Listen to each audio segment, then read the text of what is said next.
అయితే చాలా చోట్ల పెళ్ళిళ్ళు నేను చూస్తున్నాను కాబట్టి పురోహితులు చాలా చక్కగా చేయిస్తున్నారు. వివాహం కంప్లీట్గా ఇవన్నీ పట్టించుకోకుండా చక్కగా వాళ్ళు ముహూర్తము అంటే ఆ ముహూర్తానికి జీలకర్ర బెల్లం పెట్టాలి. అప్పుడు వాళ్ళ జీవితం పెడుతుంది. వాళ్ళు ఎంచుకొని మంచి చూసి చూసి చూసి శుభముహూర్తాన్ని నిర్ణయిస్తున్నప్పుడు పెళ్ళికి ఇటు 7 తరాలు 7 తరాలు చూసేవారమ్మా.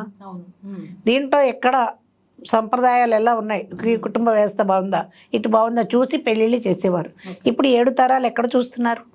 పెళ్లి కొడుకు పెళ్లి కూతురు వాళ్ళే నిర్ణయం చేసుకుంటున్నారు కొంతవరకు, అంతవరకు. ఇంకా తరాల దాకా చూసేటువంటిది లేదు. ఒక వ్యవస్థ నడుస్తుంది. ఆ కాలం పెళ్ళిళ్ళకి ఈ కాలం పెళ్ళిళ్ళకి చాలా కూడా తేడాలు. పెళ్లి చూపు లేక పెళ్లి వరకు పెళ్లి కొడుకున్న అమ్మాయి చూసేది కాదు, అమ్మాయి అబ్బాయి కలిసేవాళ్ళు కాదు. కానీ ఇప్పుడు పెళ్ళికి ముందే ఫోటోలు, ఇంకా మరీ అనకూడదు కానీ హనీమూన్ ట్రిప్పుల్ లాంటివి ఇంచుమించుగా ఫోటోల్లో మరీ దారుణమైనటువంటి ఫోటోలు. వాళ్ళకి చాలా స్వేచ్ఛను ఇచ్చేస్తారు. ఈ దీంట్లో అంతగా పవిత్రత కనపడడం లేదు చెప్పాలంటే.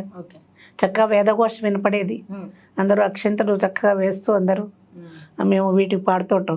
పసిడి అక్షింతలివే పట్టరో వేగమే రారో పేరంటాండ్లు దేవుని పెండ్లికి. చక్కటి పాటలతో మేము ఈ పెళ్లి కార్యక్రమాలు అప్పుడప్పుడు చేస్తూ ఉంటాం.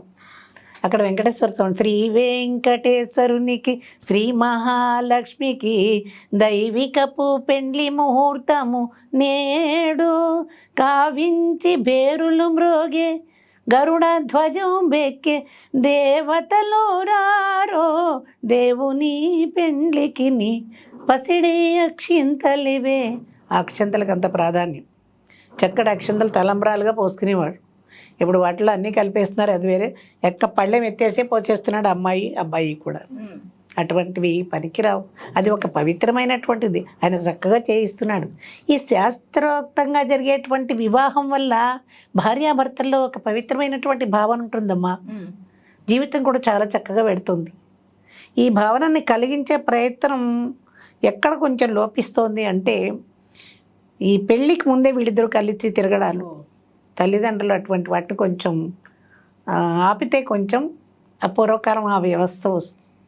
బాగానే ఉంటున్నాయి కాదనట్లేదు, కానీ అంత పవిత్రత కనపడటమే లేదు అక్కడ. ముందు అసలు అమ్మాయి అబ్బాయిని చూడాలంటే సిగ్గుపడేది ఆ కాలం. ఇప్పుడు వాళ్ళు అక్కడ మాట్లాడుకుంటున్నారు. ఎక్కువ ప్రాముఖ్యం కెమెరాలకి ఇస్తున్నారు.